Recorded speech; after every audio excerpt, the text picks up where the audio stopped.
Good evening friends. मैं अमिता कोठारी एक बार फिर से आप सबका स्वागत करती हूँ मेरे इस यूट्यूब चैनल पर, जहाँ मैं लेके आती हूँ आपके पास ऐसी ऐसी कहानियाँ जो दिल छू जाती है। जी हाँ, इस श्रृंखला के अंदर कहानी जो दिल छू जाए, इसमें आज मैं लेकर आई हूँ एक ऐसा किस्सा जो मुझे लता जी ने मुंबई से भेजा है और जिसे कहानी के रूप में ढालने की मैंने एक छोटी सी कोशिश की है, प्रयास किया है। उम्मीद रखती हूँ कि आपको ज़रूर पसंद आएगा। लता और राजेश, इनके ऊपर ये पूरी कहानी है और ये कहानी का शीर्षक है चोरी का घी मोरी में। लता और राजेश ये दोनों ही जॉब करते हैं। अपनी छोटी सी फैमिली, हम दो हमारे दो, हंसी खुशी अपने जीवन को बसर कर रहे हैं। ये लता और राजेश जहाँ पे रहते हैं, वहाँ पर उनके मोहल्ले में एक बनिए की दुकान है, जहाँ से वो अपनी सारी ज़रूरत की चीज़ें लेकर के आता है। बनिया बहुत ही लालची और झूलझाल करने वाला, हेरा फेरी करने वाला है।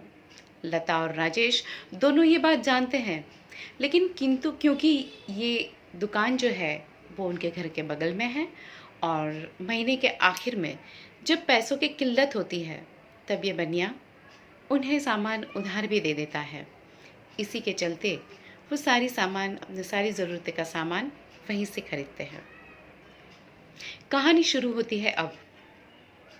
सुबह का समय है। लता राजेश से कहती है कि भाई घर में घी खत्म हो गया है, आप बनिए के पास जाइए और घी ले आइए।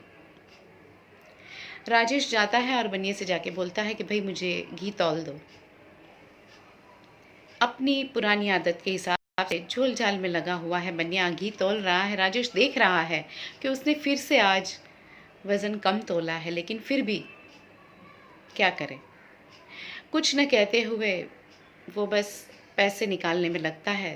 तब एक आदमी और आता है, ग्राहक आता है और बनिए से कुछ चीज़ मांगता है और बनिए के साथ भाव तोल करने लगता है, मोल भाव करता है और उन दोनों की चिक चिक चालू होती है। राजेश को ऑफिस जाने को लेट होता है। बनिए से कहता है कि भाई मेरा हिसाब कर दो, मुझे बोल दो, मैं निकलूँगा, मुझे लेट हो रहा है। और उसी रकझक के बीच में बनिया हिसाब में गड़बड़ा जाता है। 250 रुपये की बजाय 200 रुपया राजेश से ले लेता है और उसे घी दे देता है। राजेश हंसी खुशी बाहर निकलता है और कहता है कि चलो भाई, अच्छा है, आज तो बनिया फंसा। आज 250 के बजाय उसने घी मुझे 200 में दे दिया है। कोई नहीं, बहुत बार हेरा फेरी कर चुका है मेरे साथ, शायद इसीलिए यही का यही चुकाना पड़ता है। उस हिसाब से भगवान ने आज उससे पैसे मुझे वसूल करवा के दे दिए। वो मुस्कुराता हुआ घर आता है और पत्नी से जाके कहता है कि लता देखो, आज वो बनिए का हिसाब हो गया। पूरा किचन भरा हुआ है, प्लेटफॉर्म पर बिल्कुल भी जगह नहीं है। एकदम प्लेटफॉर्म के आखिरी छोर पर लता वो जो घी है उसको एक पतीले में उड़ेल रही है और राजेश की ओर उसका ध्यान है, बातें कर रही है, सुन रही है राजेश की बातें और दोनों ठहाके लगा के हंसने लगते कि आज तो बनिए की शामत आ गई। और उसी बीच लता के हाथ से वो थैली गिर जाती है। उसमें थोड़ा घी बाकी बचा था जो कि पूरा नाली में चला जाता है, सिंक में गिर जाता है और लता के मुंह से ये अल्फाज निकलते हैं, चोरी का घी मोरी में। इस बात को वो लोग भूल जाते हैं। कुछ समय बीत जाता है। उसके बाद एक बार शाम को राजेश ऑफिस से जल्दी छूट जाता है। लता से फ़ोन करता है और कहता है कि भाई अभी तो डिनर को टाइम है, तो क्या मैं कुछ नाश्ता वगैरह लेकर आऊँ। लता कहती है कि हाँ भाई, डिनर को तो टाइम है, पर तुम आ ही रहे हो तो एक काम करो, बच्चों को चीज़ रोल्स बहुत पसंद है, आते आते लेकर आओ। राजेश शॉप में जाता है और चारों के एक एक करके 4 चीज़ रोल्स का ऑर्डर देता है। जो पार्सल बॉय है वो गलती से 4 के बजाय 5 रोल्स दे देता है और वो बिना कुछ कहे वहाँ से हंसी हंसी निकल जाता है और कहता है, देखते हैं आज, भगवान देखते हैं क्या, आज चोरी का घी मोरी में की वो कहावत सच होती है क्या। और इतना अभी वो सोच ही रहा है कि सामने से एक बाइक वाला आता है, उससे उसकी टक्कर हो जाती है, हाथ से वो थैली गिर जाती है और थैली में से एक चीज़ रोल लुढ़क के बाहर निकल जाता है, गिर जाता है। बाकी बच्चे थैली में रहे 4 चीज़ रोल्स को उठाकर वो बड़बड़ाता हुआ घर चला आता है और घर आकर अपनी बीवी को सारी बातें बताता है। उसकी बीवी भी कहती है कि हम किसी मॉल में या लिफ्ट में या किसी दफ्तर में या ज्वेलरी शॉप में जाते हैं और वहाँ पे जब हम पढ़ते हैं कि यहाँ पे सीसीटीवी कैमरा ऑन है, आप सीसीटीवी की नज़र में हैं, तो हम तुरंत अपने आप को ठीक ठाक कर लेते हैं। हमारी बॉडी लैंग्वेज बदल जाती है, हमारा तरीका बदल जाता है, हमारा सलीका बदल जाता है।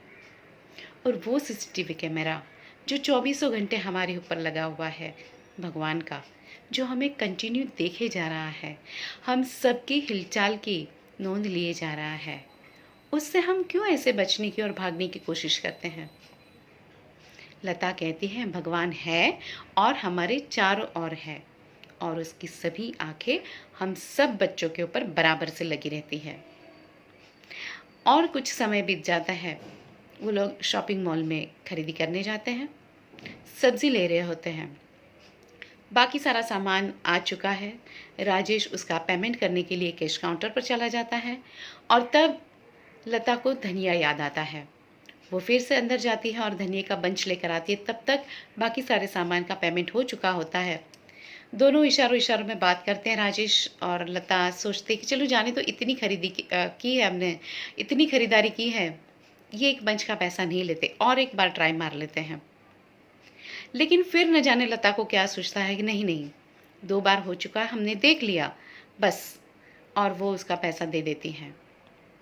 वो लोग बातें करते हुए शॉपिंग मॉल से बाहर आ रहे होते हैं और तभी लता बोलती है, एक बार और वैसे ट्राई करने में कुछ हर्ज नहीं था, इतना बोलना ही था कि वो सीढ़ियों पे से सब सामान के साथ नीचे गिरते गिरते बचती है। राजेश उसे संभाल लेता है। अगर गिर जाती तो सारा सामान तो जाता ही, पर साथ ही साथ उसे भी बहुत ज़्यादा चोट लग सकती थी।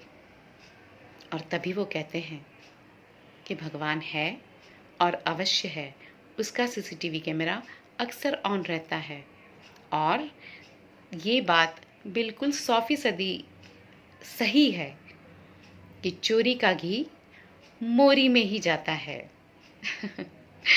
आशा रखती हूँ आपको मेरी ये कहानी पसंद आई होगी। अगर आप भी ऐसा कुछ लिखते हैं या आपके पास भी ऐसे कोई मौलिक विचार है तो आप ज़रूर मुझे भेजें, मैं आपके नाम के साथ इसे यहाँ पर प्रस्तुत करूँगी। मेरा व्हाट्सएप नंबर है 9930447537 और ईमेल आईडी है amitakothari71@gmail.com। तो अब आप सबसे मैं विदा चाहती हूँ आज शाम के लिए। फिर से एक बार आपके सामने हाजिर रहूँगी ऐसी ही अच्छी और मज़ेदार कहानी लेकर, कहानी जो दिल छू जाए के अंतर्गत। तो स्वस्थ रहिए, मस्त रहिए। Bye bye.